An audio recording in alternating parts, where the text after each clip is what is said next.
Hello વિદ્યાર્થી મિત્રો, અહીંયા આપણે લેક્ચર 10માં મળ્યા છીએ. તમે અહીંયા લેક્ચર 1થી લઈ અને લેક્ચર 9 સુધી એમિનો એસિડ આપણે અહીંયા યુનિટ 2 ચાલુ કર્યો હતો સૌપ્રથમ 302માં.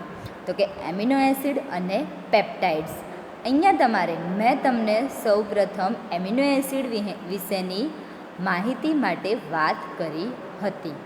તો તમે આજે લેક્ચર 10માં એમિનો એસિડનો છેલ્લો ટૉપિક છે, તમે એના વિશેની આપણે અહીંયા થોડી ઘણી ચર્ચા કરી લઈએ. સૌપ્રથમ ગ્લાયસિનની પ્રક્રિયા. હવે આ ગ્લાયસિન શું છે?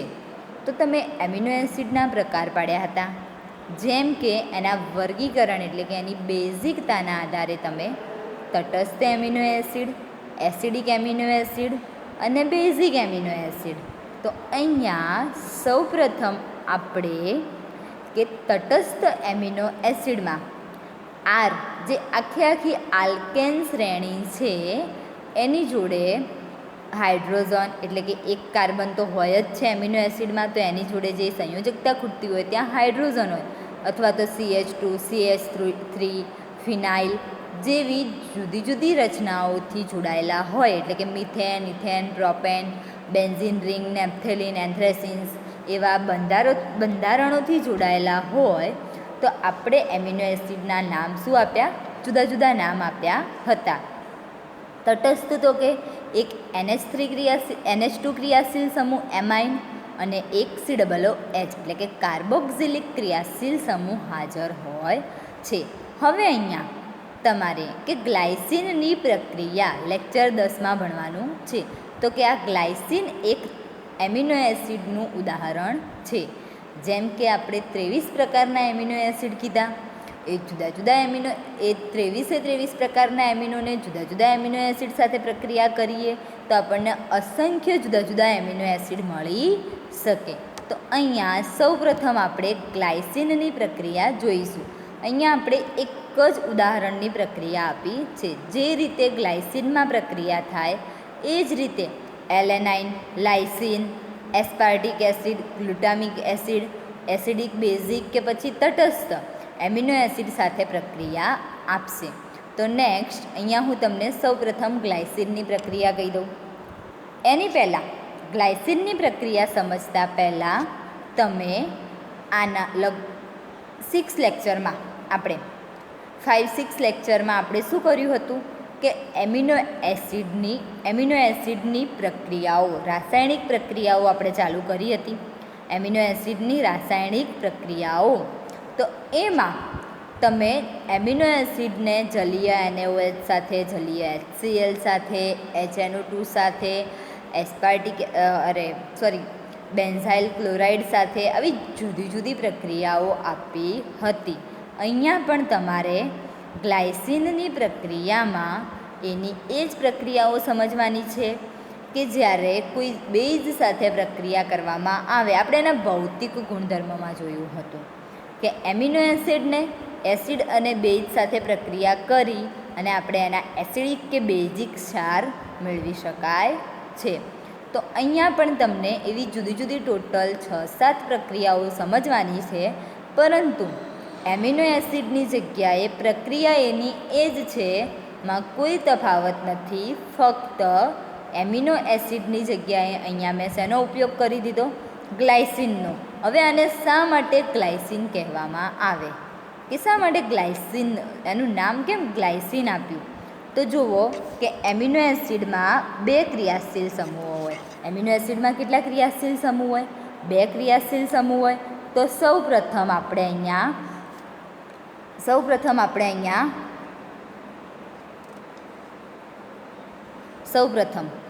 અહીંયા કે NH2 કયો ક્રિયાશીલ સમૂહ? NH2 અને COOH ક્રિયાશીલ સમૂહ, બંને ક્રિયાશીલ સમૂહ હાજર હોય તો એવા પરમાણુને આપણે કયા પરમાણુ તરીકે ઓળખી શકીએ? તો કે એવા પરમાણુને આપણે એમિનો એસિડ તરીકે ઓળખી શકીએ. તો હવે અહીંયા આ કાર્બન પરમાણુને કયા કાર્બન પરમાણુ તરીકે ઓળખી શકું? મધ્યમાં જે આલ્ફા, તો કે એ કાર્બન પરમાણુઓ પર જે ક્રિયાશીલ સમૂહનું વિસ્થાપન થયું હોય તો એનું નામ આપણે શું આપી દીધું? Alpha amino acid. અહીંયા જુઓ CH2 છે એ કાર્બન ઉપર. શું આપ્યા છે? CH2. એ જે CH2 છે ને ત્યાં એક હાઇડ્રોજન પરમાણુએ શું કરી દીધું? વિસ્થાપન કરી દીધું. એ Hની જગ્યાએ આપણે જુદા જુદા પરમાણુ લઈએ તો આપણે ગ્લાયસિનની જેમ જ એના નામ પણ કેવા આપી શકીએ? જુદા જુદા આપી શકીએ. તો હવે અહીંયા જલીય દ્રાવણ સાથે કે ગ્લાયસિનની જલીય NaOH સાથે પ્રક્રિયા કરતા ક્ષાર બને છે. જલીય NaOH સાથે પ્રક્રિયા કર્યું NaOH એટલે કે ત્યાંથી એ શું કરશે? ગ્લાયસિનમાંથી એ કયા ક્રિયાશીલ સમૂહ પર પ્રક્રિયા કરશે? તમે ટોટલ એમિનો એસિડની રાસાયણિક પ્રક્રિયામાં 3 પ્રકારની પ્રક્રિયા ભણ્યા હતા લેક્ચર 6, 7, 8 અને 9માં. લેક્ચર 6માં આપણે જોઈ હતી કે COOH એટલે કે કાર્બોક્સિલિક એસિડ સાથે જે પ્રક્રિયા હતી એના વિશેની આપણે વાત કરી હતી કે કાર્બોક્સિલિક એસિડ જે COOH ક્રિયાશીલ સમૂહ હાજર છે તો એના લીધે થતી રાસાયણિક પ્રક્રિયા. લેક્ચર બીજું એમાં આપણે NH2 એમાઇન ક્રિયાશીલ સમૂહ હાજર હતો તો એના લીધે થતી રાસાયણિક પ્રક્રિયા. અને એના પછીનું લેક્ચર એટલે કે 8મું અને 9મું લેક્ચર એમાં તમે લોકોએ કે NH2 અને COOH બંને ક્રિયાશીલ સમૂહો સાથે હોય એવી ભેગી પ્રક્રિયાઓ વિશે તમે વાત કરી. તો કે ટોટલ એમિનો એસિડની 3 પ્રક્રિયા, કાર્બોક્સિલિક એસિડના ક્રિયાશીલ સમૂહને લીધે એની રાસાયણિક પ્રક્રિયા, એમાઇન અને બંને સાથે. તો હવે અહીંયા તમારે કે જલીય NaOH આવ્યો. NaOH એ કેવો છે? બેઝ. અને તો હવે એ ગ્લાયસિન કોના તરીકે વર્તશે? તો કે એસિડ તરીકે. NaOH એ બેઝ છે તો બેઝ એ કોના ઉપર મારો કરે? એસિડ ઉપર મારો કરશે. એટલે કે જે COOH, જુઓ અહીંયા મેં હાઇલાઇટ કરી દીધી છે કે જે COOH છે જે આપણું આ રહ્યો COOH, ફરીથી એની ઉપર રાઉન્ડ કરું એટલે તમને દેખાય તો એ COOH માંથી શું કરશે? હાઇડ્રોજન પરમાણુ એ કોને આપી દેશે? તો કે NaOH માંથી કોને આપી દે? OH ને. NaOH માંના OH ને શું કરી દે? હાઇડ્રોજન પરમાણુ આપી દે. તો કે OH માઇનસ H પ્લસ ભેગા થઈ અને શું છૂટવું પડે? H2O. તો હવે એ જે COO હતા એની જોડે કંઈક ખૂટે તો એને શું કરી દીધું? એને સીધો COOHમાં જોડાઈ ગયો. એટલે મારું નિપજમાં મને શું મળ્યું? તો કે અહીંયા જુઓ NH2CH2 COONH મળ્યો. નિપજમાં મને શું મળ્યું? NH2 CH2 એવા ને એવા અને બીજું શું મળ્યું? COO જોડે જે હાઇડ્રોજન પરમાણુ દૂર થયો ત્યાં પોઝિટિવ આયન દૂર થયો, ત્યાં કોઈ જે બીજો પ્રક્રિયક ઉમેર્યો એમાંથી એમાં પોઝિટિવ આયન શું કર્યો? ત્યાં ઉમેરાઈ ગયો. આ હતી આપણી એક પહેલી પ્રક્રિયા કે જલીય NaOH સાથે પ્રક્રિયા એટલે કે બેઝ સાથે પ્રક્રિયા.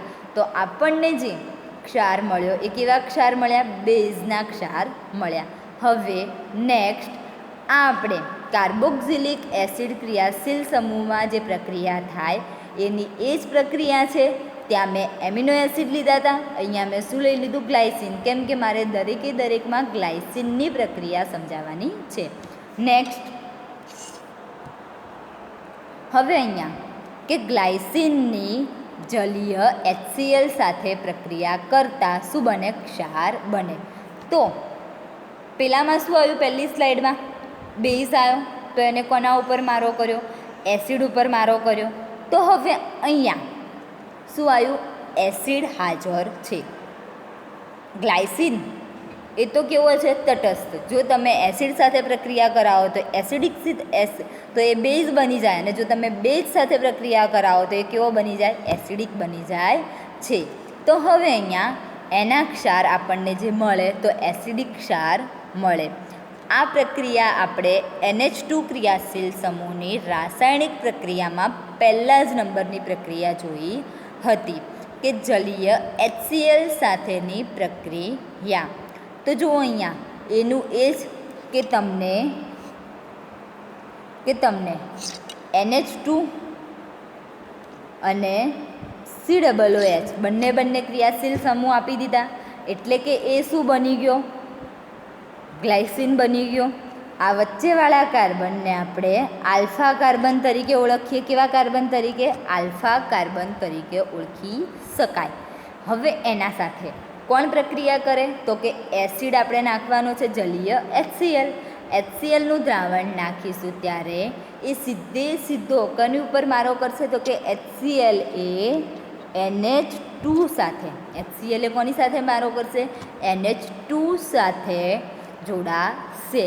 હવે NH2 માંથી શું બની જાય? તો કે NH2 માંથી NH3Cl માઇનસ.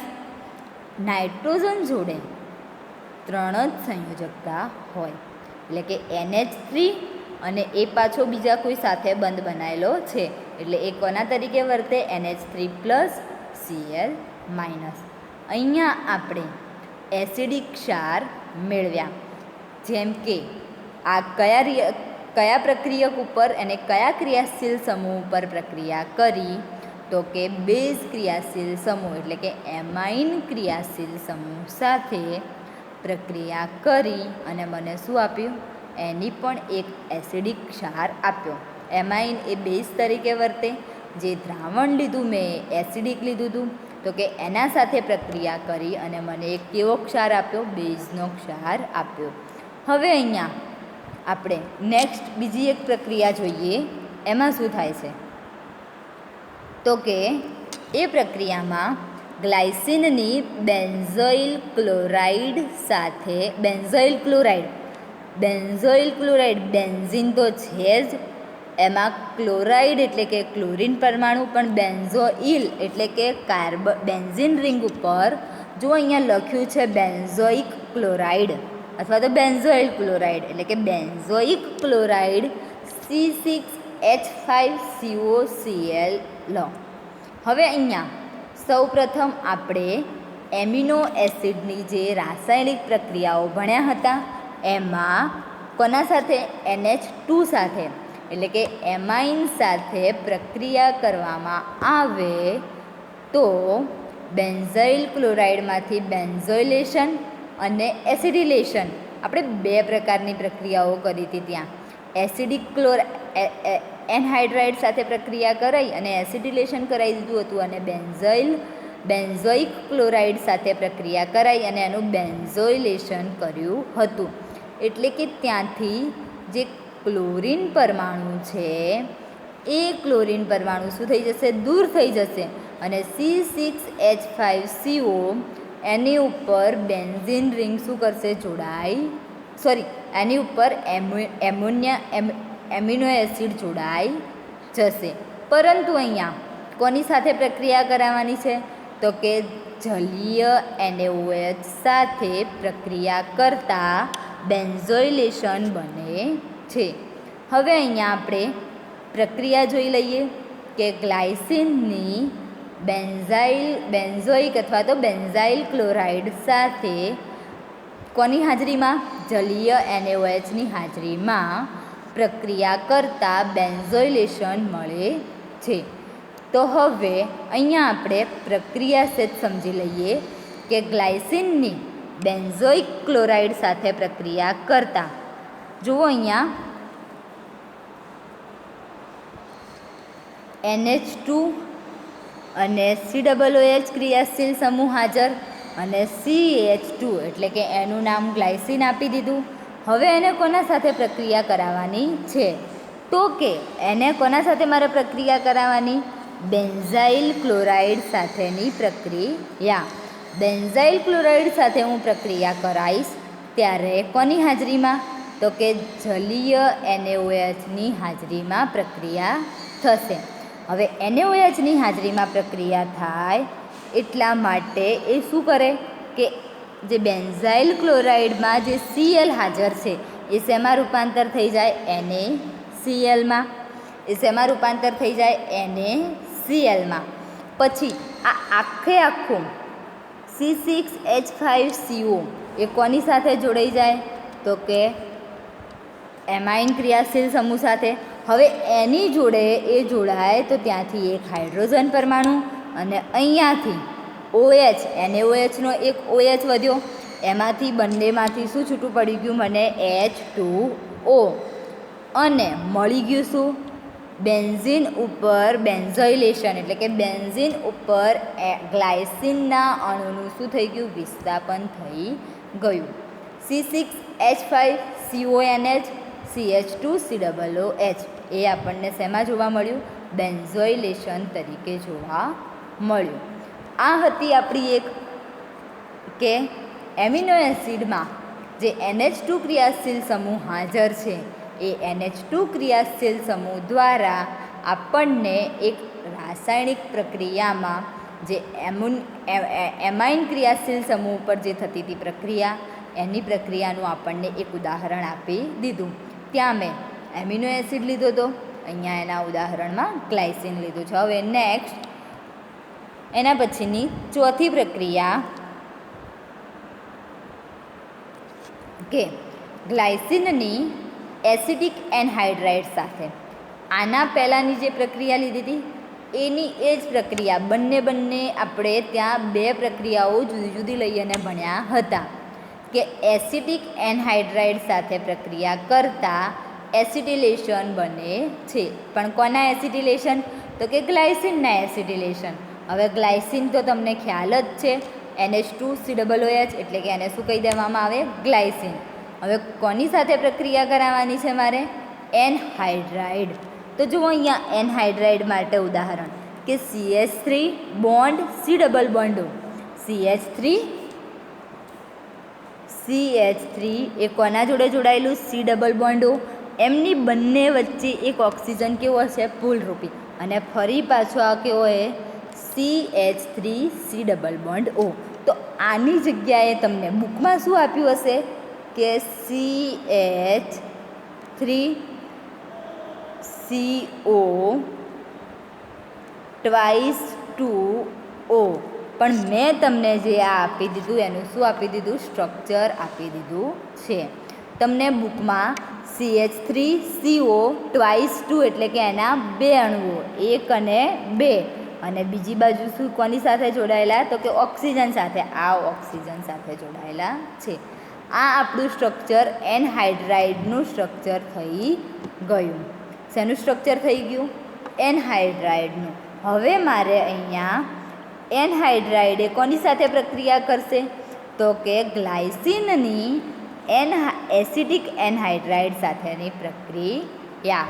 ગ્લાયસિનની કોની સાથે પ્રક્રિયા કરાવવાની એસિડિક એનહાઇડ્રાઇડ સાથેની પ્રક્રિયા. તો અહીંયા આજે CH3 અહીંયા શું છે CH3C ડબલ બોન્ડ O બે જોડાયેલા હતા. CH3C ડબલ બોન્ડ O એક ઉપરની બાજુ અને એક નીચેની બાજુ. તો એ CH3C ડબલ બોન્ડ O એ કોની સાથે જોડાઈ જાય NH2 સાથે જોડાઈ જાય, અને ત્યાંથી એક હાઇડ્રોજન પરમાણુ લઈ અને એ કોની સાથે જોડાશે બીજા CH3C ડબલ બોન્ડ O અને O સાથે. તો એમાંથી મને શું છૂટું પડે CH3C ડબલ OH એટલે કે ઇથેનોઇક એસિડ, અથવા તો એને શું કહી દેવામાં આવે એસિટિક એસિડ. અને આ જે મળશે એ આપણને શું મળે CH3C double bond O NH CH2CH3. એટલે કે આપણે અહીંયા એનું શું કરી દીધું એસિટિલેશન કરી દીધું. એ પણ કયા ક્રિયાશીલ સમૂહ ઉપર પ્રક્રિયા થઈ તો કે NH2 ક્રિયાશીલ સમૂહ ઉપર પ્રક્રિયા થઈ. ત્યાંથી પણ એક હાઇડ્રોજન પરમાણુ દૂર થઈ અને એનું મને શું થઈ ગયું એસિટિલેશન થઈ ગયું. હવે અહીંયા નેક્સ્ટ પાંચમી પ્રક્રિયા, એમાં ગ્લાયસિનની નાઇટ્રસ એસિડ HNO2 સાથે પ્રક્રિયા કરતા ગ્લાયકોલિક એસિડ. કેમ ગ્લાયકોલિક એસિડ કીધું તો કે જુઓ અહીંયા ગ્લાયકોલિક એસિડ શા માટે કહેવામાં આવે તો કે CH2 અને OH2 બંને હાજર છે એટલા માટે એનું નામ મેં શું આપી દીધું ગ્લાયકોલિક એસિડ. હવે મારે અહીંયા કે NH2 સાથે પ્રક્રિયા કરાવવાની છે અને મેં તો અહીંયા શું લઈ લીધું, NH2 સાથે પ્રક્રિયા કરાવવાની હતી, પણ મેં અહીંયા શું લઈ લીધું, NaNO2 અને HCl. તો કે મેં NaNO2 અને HCl બંને સાથે લીધા છે. તો એના માટે શું બનશે કે NaNO2 અને HClમાંથી શું બનશે તો કે NaCl પ્લસ HNO2 NaCl અને શું બને HNO2. એ HNO2 કોના સાથે પ્રક્રિયા કરે, આ જે HNO2 છે ને એ કોના સાથે પ્રક્રિયા કરે તો કે ગ્લાયસિનના અણુ સાથે એ પ્રક્રિયા કરશે. HNO2 કોના સાથે પ્રક્રિયા કરે, ગ્લાયસિનના અણુ સાથે પ્રક્રિયા કરે. તો HNO2માંથી હવે અહીંયા આપણે HNO2 સાથે કે ગ્લાયસિનની નાઇટ્રસ એસિડ HNO2 સાથે પ્રક્રિયા કરતાં ગ્લાયકોલિક એસિડ મળે છે. હવે અહીંયા HNO2ને હું કયા સ્વરૂપે લખી શકું તો કે HONO અને એ કઈ જગ્યાએ પ્રક્રિયા કરશે તો કે NH2 સાથે પ્રક્રિયા કરશે. અહીંયા પણ એમાઇન ક્રિયાશીલ સમૂહ જે છે એની સાથે જ એ શું કરે છે, પ્રક્રિયા કરે છે. તો હવે અહીંયા એમાઇન ક્રિયાશીલ સમૂહ સાથે પ્રક્રિયા કરે ત્યારે શું થાય તો કે જે આ OH છે એ કોની જોડે જોડાઈ જાય, CH2COOH સાથે. એટલે મને શું મળે, એમાંથી ગ્લાયકોલિક એસિડ મળે છે. અને એક નાઇટ્રોજન પરમાણુ, કેમ કે HNO2 છે એટલે એક નાઇટ્રોજન અને એક ઓક્સિજન પરમાણુ વધ્યા. એ બંને નાઇટ્રોજન એમાઇનનો ક્રિયાશીલ સમૂહનો નાઇટ્રોજન અને આનો નાઇટ્રોજન બે ભેગા થઈ અને શેમાં રૂપાંતર કરી દે, NO2માં. હવે અહીંયા એક જે આ ઓક્સિજન પરમાણુ વધ્યા એ શું કરશે, આ બે હાઇડ્રોજન પરમાણુ લઈ એ ઓક્સિજન લઈ અને શેમાં રૂપાંતર કરી દે, H2માં. એટલે કે મને આ પ્રક્રિયામાં ગ્લાયસિનમાં NH2CH2COOH સાથે HNO પ્રક્રિયા કરે, HONO એટલે કે HNO2 પ્રક્રિયા કરે ત્યારે મને કે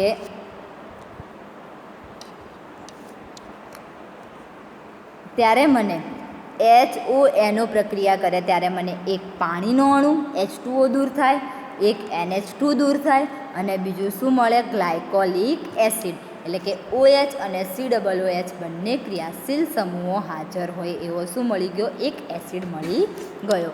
હવે અહીંયા નેક્સ્ટ છઠ્ઠી પ્રક્રિયા કે ગ્લાયસિનની ઇથેનોલ સાથે પ્રક્રિયા કરતાં ગ્લાયસિનનો એસ્ટર બને છે. જુઓ અહીંયા કે ગ્લાયસિન એટલે કે આપણે NH2COOH ક્રિયાશીલ સમૂહ હાજર હતો. ગ્લાયસિનનું સ્ટ્રક્ચર તો હવે તમને યાદ રહી જ ગયું હશે. હવે એના પછી એને કોના સાથે પ્રક્રિયા કરાવવાની છે, ઇથેનોલ સાથે. ઇથેનોલને મેં અહીંયા C2H5OH પણ એને મારે બીજા તરીકે લખવો હોય તો કે CH3CH2OH તરીકે પણ હું લખી શકું. અને શેના તરીકે લખી શકું હું તો કે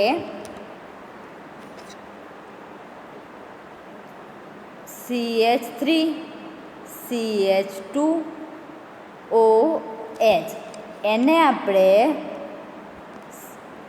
C2H5OH તરીકે પણ ઓળખી શકાય. હવે મારે અહીંયા એસ્ટર બનાવવો છે. એનો શું બનાવવો મારે, એસ્ટર. તો કે એસ્ટર શા માટે કહેવાય તો કે RC≡OOR. આ જે C≡O છે બંને બાજુ RR જોડાયેલો છે તો એનું નામ મેં શું આપી દીધું, એસ્ટર આપી દીધું. હવે અહીંયા કે ગ્લાયસિનની C2H5OH સાથે પ્રક્રિયા કરતાં પરંતુ કોની હાજરીમાં કરી, H+, એટલે કે કોઈ એસિડ દ્રાવણની હાજરીમાં આપણે પ્રક્રિયા કરવાની છે.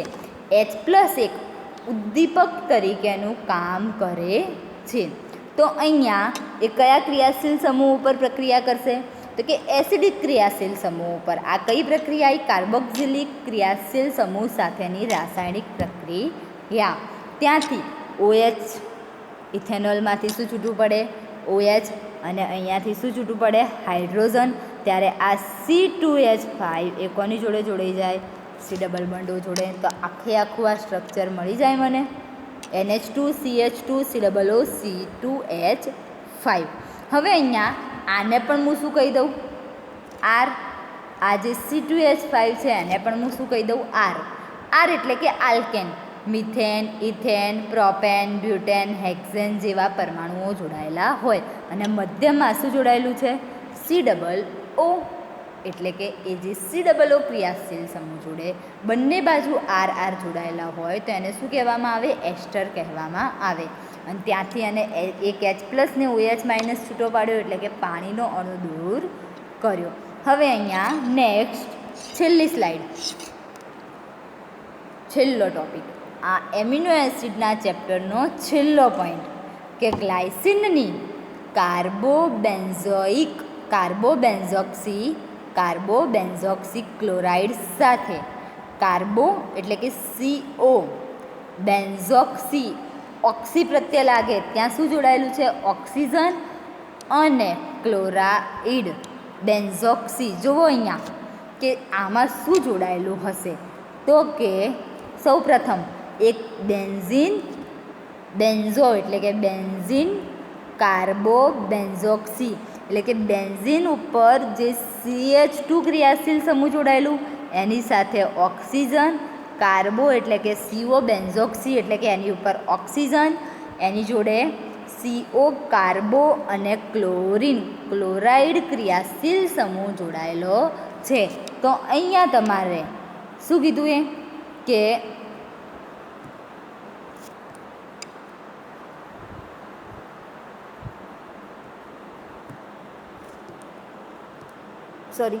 ગ્લાયસિનની કાર્બોબેન્ઝોક્સી ક્લોરાઇડ સાથે પ્રક્રિયા કરતા કાર્બોબેન્ઝોક્સી ગ્લાયસિન મળે છે. હવે અહીંયા એ પણ કયા ક્રિયાશીલ સમૂહ સાથે પ્રક્રિયા કરશે? તો કે NH2 ક્રિયાશીલ સમૂહ સાથે પ્રક્રિયા કરશે. NH2 ક્રિયાશીલ સમૂહ સાથે પ્રક્રિયા કરી એક હાઇડ્રોજન રિમૂવ કરી અને Cl- શું જોડાઈ જાય? ત્યાં જોડાઈ જાય. ફક્ત કાર્બોબેન્ઝોક્સી ક્લોરાઇડમાંથી મેં તમને શું બનાવી દીધું? કાર્બોબેન્ઝોક્સી ગ્લાયસિન. એટલે કે ગ્લાયસિન એનો એ જ રહ્યો, ત્યાંથી એક હાઇડ્રોજન પરમાણુ દૂર થઈ અને કાર્બોબેન્ઝોક્સી આખું જે C6H5CH2OCO એ શું કરશે? ત્યાં જોડાઈ જશે. અને ત્યારે મને આ C6H5CH2OCONHCH2COOH મળે છે. હવે કાર્બોબેન્ઝોક્સી ગ્લાયસિન એને કહી શકાય. અહીંયા તમે ટોટલ 7 પ્રક્રિયાઓ ભણ્યા. આપણે NH2 ક્રિયાશીલ સમૂહ અને COOH ક્રિયાશીલ સમૂહ ઉપર કઈ રીતે પ્રક્રિયા કરશે એના વિશેની માહિતી આપી. બંનેની સાથેની કમ્બાઈન્ડ પ્રક્રિયા જે આપણે 8 અને 9 લેક્ચરમાં ભણ્યા છીએ એ જ પ્રમાણે એની સાથે પ્રક્રિયા થશે. તો અહીંયા વિદ્યાર્થી મિત્રો તમે જે એમિનો એસિડમાં એનું સૌપ્રથમ પ્રસ્તાવના એટલે કે કઈ જગ્યાએથી મળી આવે એનું પ્રાપ્તિસ્થાન એના વિશેની માહિતી લીધી. પછી એનું બંધારણ, વર્ગીકરણ અને નામકરણ એના વિશેની પણ માહિતી લીધી. એના પછી દ્વિધ્રુવીય આયનિક બંધારણ અને આઇસોઇલેક્ટ્રિક બિંદુ એટલે કે એના આયનિક ક્ષેત્રમાં મૂકવામાં આવે ત્યારે આપણને શું જોવા મળે. અને એના પછી આપણે જોયું કે આઇસોઇલેક્ટ્રિક બિંદુ, જુદા જુદા પરમાણુઓના આઇસોઇલેક્ટ્રિક બિંદુ પણ કેવા હતા? જુદા જુદા. એના પછી આપણે એની બનાવટ એમિનો એસિડને કઈ રીતે બનાવી શકાય એની પણ ટોટલ 4 પ્રક્રિયાઓ ભણ્યા આપણે. એના પછી નેક્સ્ટ આપણે એના ક્રિયાશીલ સમૂહના આધારે એની રાસાયણિક પ્રક્રિયાઓ 3 ભાગમાં ભણ્યા. આજે પણ તમે એની એ જ પ્રક્રિયાઓનો ઉપયોગ કરી કે એમાઇન અને કાર્બોક્સિલિક ક્રિયાશીલ સમૂહો હાજર હોય તો બંનેની જુદી જુદી પ્રક્રિયાઓ આજે પણ તમે એમિનો એસિડની જગ્યાએ ગ્લાયસિન એનું એક ઉદાહરણ લઈ અને અહીંયા કર્યું છે. હવે અહીંયા આપણે નેક્સ્ટ 10મા લેક્ચર પછી જ્યારે 11મા લેક્ચરમાં મળીશું ત્યારે આપણા ચેપ્ટરના 2 ભાગ પાડ્યા હતા, એમિનો એસિડ અને બીજો પેપ્ટાઇડ્સ. પેપ્ટાઇડ્સ એટલે કે જે એમિનો એસિડના ઘણા બધા મોનોમર ભેગા થઈ અને જે એક લાંબી શૃંખલામાં જોડાયેલા હોય એને પેપ્ટાઇડ્સ કહેવામાં આવે. તો નેક્સ્ટ લેક્ચરમાં હું તમને પેપ્ટાઇડ્સ વિશેની માહિતી આપીશ. Okay, thank you.